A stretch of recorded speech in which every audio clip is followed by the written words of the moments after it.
Hello everyone, কেমন আছো সবাই? আশা করছি সবাই খুব ভালো আছো। আজ আমাদের 164তম এপিসোড। আমি সুদীপ রয়েছি তোমাদের সাথে, আর তোমরা শুনছো প্রেত স্টুডিও। আজকের ঘটনাটি হলো বনগাঁর মঙ্গলগঞ্জের নীলকুঠিতে ঘটে যাওয়া একটি ভৌতিক ঘটনা। ঘটনাটি যিনি পাঠিয়েছেন উনি ঘটনাটি একদমই সত্য বলে দাবি করেছেন। তো এপিসোডটিতে একটি লাইক করে এবং কমেন্ট করে জানিয়ে দাও তোমার বাড়ির কাছে কোনো হন্টেড প্লেস আছে কিনা, থাকলে তার নাম অবশ্যই কমেন্টে লিখে দিও। তো আর বেশি কথা না বলে শুরু করছি আজকের ঘটনা।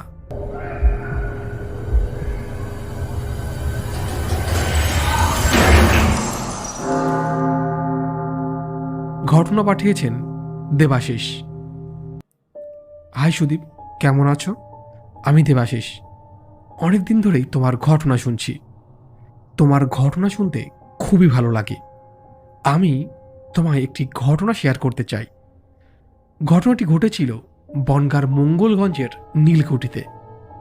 নীলকুঠি হলো সেই জায়গা যেখানে নীলকর সাহেবরা যারা নীল চাষ করতে রাজি হতো না তাদেরকে আটকে রেখে অত্যাচার করত।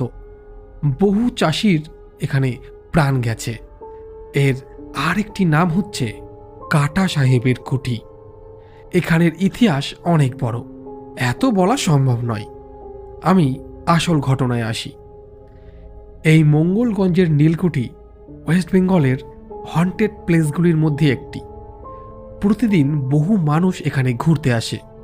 তো রিসেন্টলি আমি আর আমার গার্লফ্রেন্ড ওখানে ঘুরতে গেছিলাম এবং আমরাও নানা রকম ভুতুড়ে জিনিস ওখানে আলোচনা করছিলাম। আমার গার্লফ্রেন্ড আমাকে মজা করে বলল, তুমি একা এখানে আসতে পারবে রাতে? আমি বললাম, হ্যাঁ, কেন পারবো না, আমি এত ভূতে ভয় পাই না। যথারীতি দেখতে দেখতেই সন্ধ্যা ঘনিয়ে এলো। প্রায় লোকজন ওখান থেকে সবাই চলে গেছে।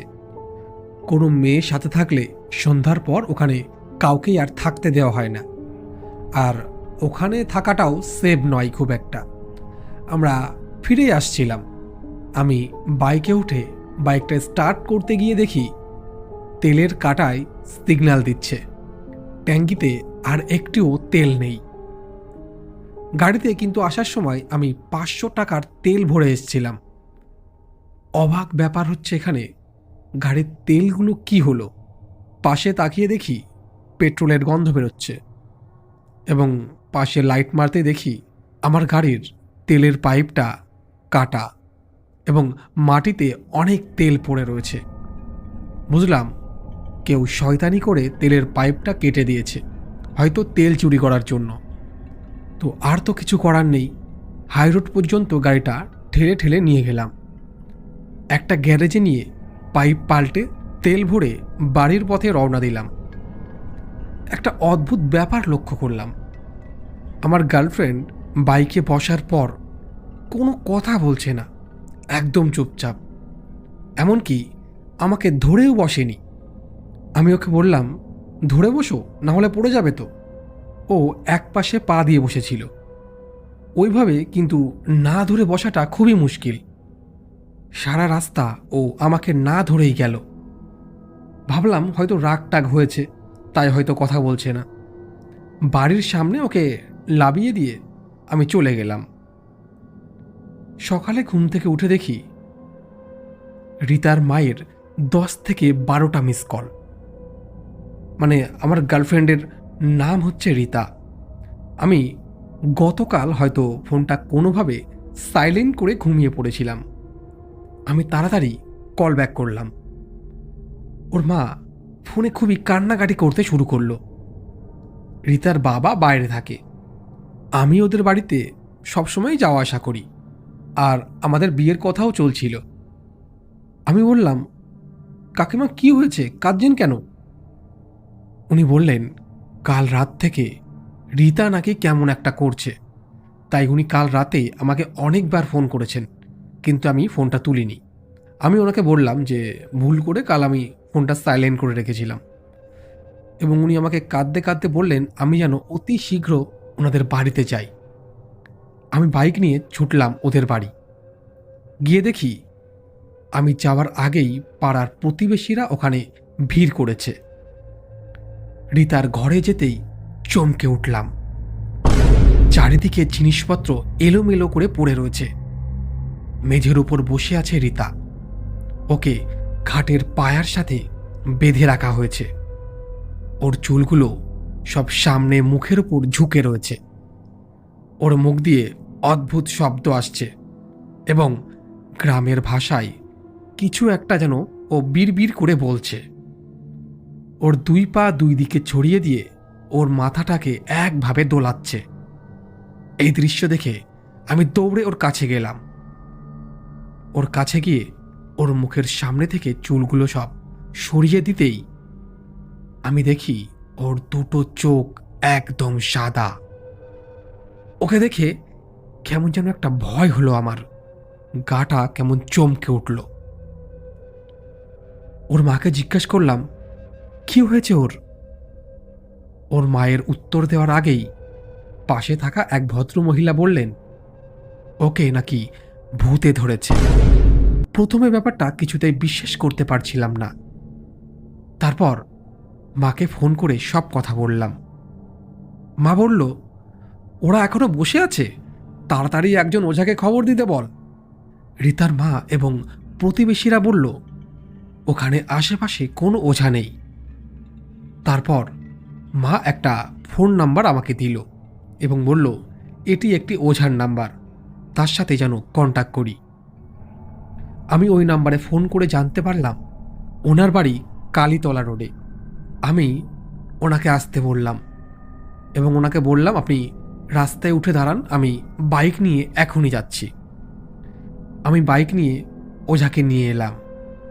ওঝা এসে রিতাকে বাড়ির উঠোনে নিয়ে আসলো এবং তার ঝাড়ফুঁক শুরু করলো।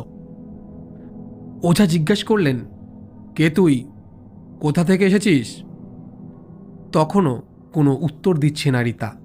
তারপর হাতে থাকা লাঠি দিয়ে ওঝা তার গায়ে দুটো বাড়ি মারল।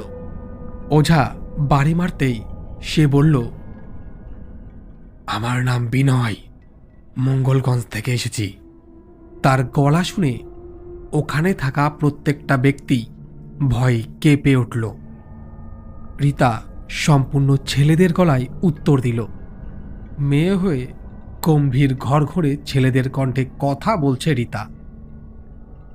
ওঝা জিজ্ঞেস করলেন কেন ধরেছিস একে? সে বলল আমার ভালো লেগেছে তাই ধরেছি। আমি ওখানেই থাকি, ওরা ওখানে গেছিল। সন্ধ্যার পর চুল ছেড়ে ওখানে ও দাঁড়িয়েছিল। তারপর জিজ্ঞেস করল কতদিন ওখানে রয়েছিস? সে বলে 80 বছর ধরে। আর কতজন আছিস ওখানে? সে উত্তর দেয় আরও অনেকে। তারপর ওঝা বলেন এবার তো ওকে ছেড়ে দিতে হবে। সে বলে না, আমি ওকে ছাড়ব না, আমি ওকে ভালোবেসে ফেলেছি, আমি ওর শরীরেই থাকব। তারপর ওঝা মন্ত্র পড়তে শুরু করলো। অ্যাট লাস্ট সে রাজি হলো যাওয়ার জন্য। তাকে এক কলসি জল দাঁতে করে 11 পা হাঁটতে বলা হলো এবং সে রাজি হলো। তারপর রিতা এক কলসি জল দাঁতে করে উঁচু করল এবং এবং এক পৈশাচিক শক্তির সাথে চিৎকার করে 11 পা হেঁটেই সে কলসি সমেত অজ্ঞান হয়ে মাটিতে লুটিয়ে পড়ল। তারপর ধীরে ধীরে ও সুস্থ হয়ে যায়, কিন্তু ওর নাকি কিছুই মনে নেই এই সব কথা। ওর লাস্ট যে কথাটা মনে রয়েছে সেটা হলো ওখানে আমার গাড়ির যে তেলের পাইপ কেটে দিয়েছিল সেই কথা পর্যন্ত। তারপর থেকে ওর আর কিচ্ছু মনে নেই। ওই জন্যই ও আমার সাথে বাইকে বসে এমন অস্বাভাবিক আচরণ করেছিল। তো এই ছিল আমাদের সাথে ঘটা একটা ঘটনা। ঘটনাটা ভালো লাগলে অবশ্যই পড়ে শুনিও। তো এটা ছিল আজকের এপিসোডের ঘটনা। ঘটনাটা কেমন লাগলো অবশ্যই কমেন্ট করে জানিয়ে দিও। আর ঘটনা যদি ভালো লাগে অবশ্যই একটা লাইক করে দিও।